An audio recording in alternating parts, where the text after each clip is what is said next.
And welcome back, everybody, to the campus of the University of Southern Mississippi as we continue to meet our coaches, the 2016 football coaching staff here at the Southern Miss, the new staff hired by Coach Jay Hobson. Our special guest today, not a stranger to Golden Eagle fans. He coaches the secondary for Coach Hobson, Dan Disch. And Dan, welcome back to Southern Miss. Before we talk about coming this time, though, as you think back on your time we were here before with Coach Larry Fedora, what sort of stands out? You guys had a lot of success. What stands out in your mind when you think about that previous stint here with the Golden Eagles?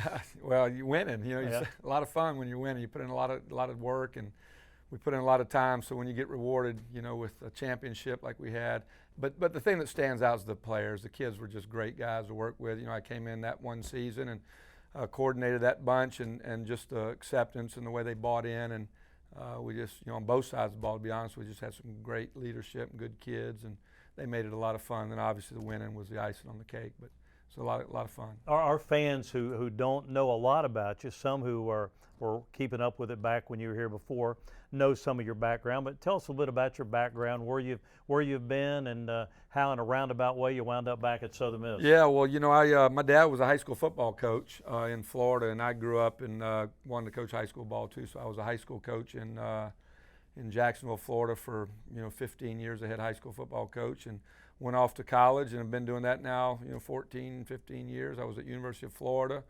Was at University of Illinois, went with that team to the Rose Bowl, had a pretty good run there, and then was with Ron Zook and left there and came here to be Larry Fedora's coordinator, and then followed him to North Carolina, and I was there for a few years, and I actually spent the last year coaching over in Germany, in Europe, and had a really good time, and now I'm back here for my second stint. So what attracted you to come back to Southern Miss? Jay Hobson gets the job. What's the connection there, and what was it that made you want to come back to Southern Miss? Everybody asks me that. I've known Jay for a long time, and I actually met Jay when he was a graduate assistant at Florida, and I was a high school coach before I coached at Florida, and got to know him. We followed each other's careers for a long time. I've just always admired him, and the way he works and the defenses he's coached, and but mostly his character and his personality. He's just there's not a lot of them out there that you want to work for and put in this kind of commitment with, and he's one that you want to, and that I want to. So it was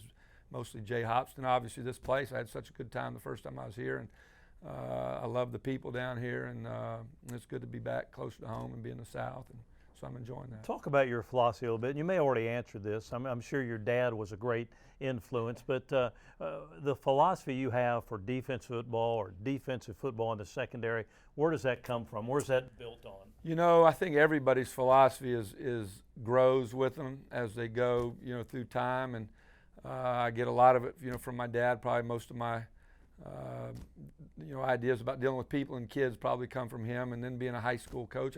I think the key to football, I think it's a real emotional game. It's played at such a high level of physically, your kids are flying around. It's a very physical. So I think the key is getting kids to play at a high level each week. So my philosophy, we all do X and O's, and I'm like the next guy. That's my hobby. I love to draw, on the board. But to me, the key is having a motivated, happy team that wants to go out there and get it on Saturday afternoons. And so that's come from my whole career. It's just kind of built up to what it is today or whatever. But it's always changing too. But I think the core of my philosophy is not really the X and O's. It's how you can get those kids to go out there and play, and if they can show up on Saturdays.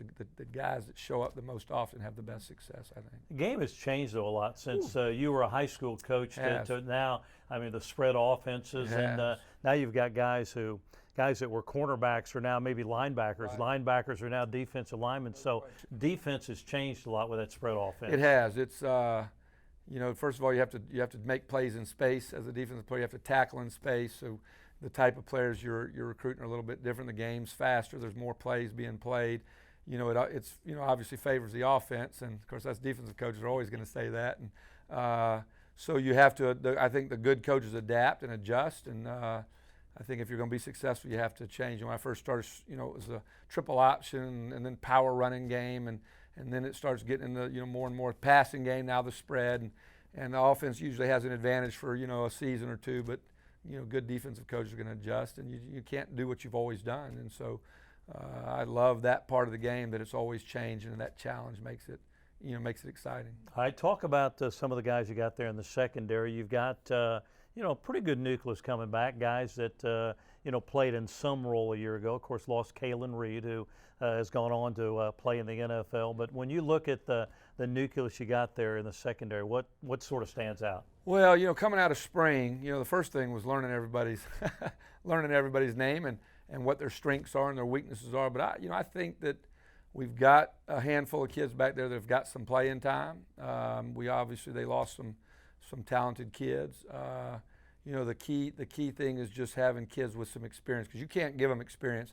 That's the one thing I've learned over the years. You just can't give that to them. They've got to earn that on their own. So we've got kids with some playing time, and I think that's the key. At safety, we've got Nettie who runs around and does a good job. He's a big physical kid, and plays like a linebacker, but he's athletic enough to be in the secondary and make plays. And then Foster, at the other safety there, those are guys who's got some experience that I think can continue to grow and improve. And at corner, we got 3 or 4 young players that are that are all coming along. So what I like the most is that same thing I told you about when I was here the first time. We got young kids that are buying in and want to learn and want to be coachable, and so I like the group as a whole.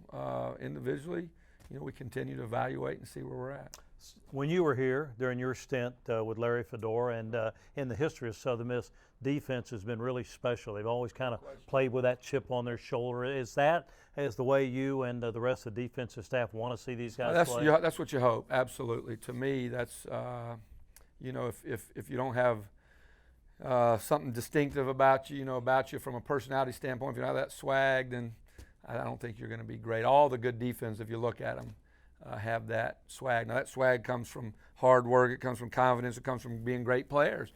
All those things combined make it, but it starts with getting the right kids on the field that really like to play, that enjoy playing, that they can go out there and get it up every Saturday, and so hopefully we'll get that out of these guys as well. As we sit here and talk, you're about 30 days or so away from the start of preseason practice, as crazy as that sounds. When you get back on the practice field and getting ready for the season in the secondary, where's the emphasis go? What do you try to do to get better in the season opener against Kentucky? Well, I think during camp you're trying to, number one, continue to work on fundamentals and technique and tackling and first steps and good football position and angles and those fundamental things that all coaches preach, and then you also put your package in, because when you go to game week, you're going to game plan, you'll narrow your scope, you'll narrow your package a little bit. So in fall camp, you're continuing to work on fundamentals. You're continuing to teach them the system from an X and O standpoint, and assignments and responsibilities, and you hope you come out of camp knowing who your 11 or 12 or 13 or 15 guys are.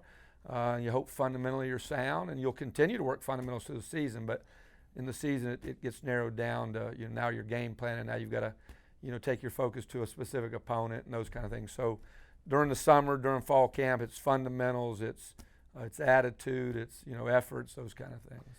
Anybody that's around you knows how much you love the game of football. I mean, you can see it when you're talking. You can see it when you're out on the practice field. What gets you so excited when another season sort of rolls around? I don't know if it ever gets boring. I'm going to do something else, to be honest with you. I think it's it changes every year, so you get a fresh start. You can have a great season, and people don't think you're going to be good, so you get to go out and prove them wrong, or you can have a bad season and come out and show that. I think it's just you constantly want to prove to people things, and maybe that's not a great thing, but as competitors and coaches, that's what drives us.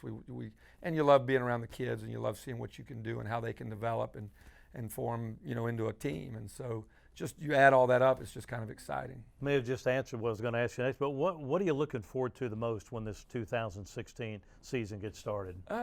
Just the building relationships with these guys and seeing if we can get them from point A to point C or whatever it is. I mean, they had a great season last year and started bringing this thing back to where it belongs, and now the goal is to go try to take that next step, win a conference championship, and just see where these kids can take us, and watch them have fun and hopefully accomplish our goals. All right, well, Dan, it's great to have you back at Southern Miss and a part of the Southern Miss family again. You did a great job when you were here before. We know it's going to be some more success in 2016. So thanks for the visit today, and best of luck this year. Appreciate you having me. Thank you. All right, that's Dan Disch. He's coaching the secondary for the Golden Eagles on Coach Jay Hobson's coaching staff. Great to have him back here for a second stint at Southern Miss. We're going to continue to meet our Golden Eagle coaches here on the campus of the University of Southern Mississippi, so stay tuned. More to come next time out.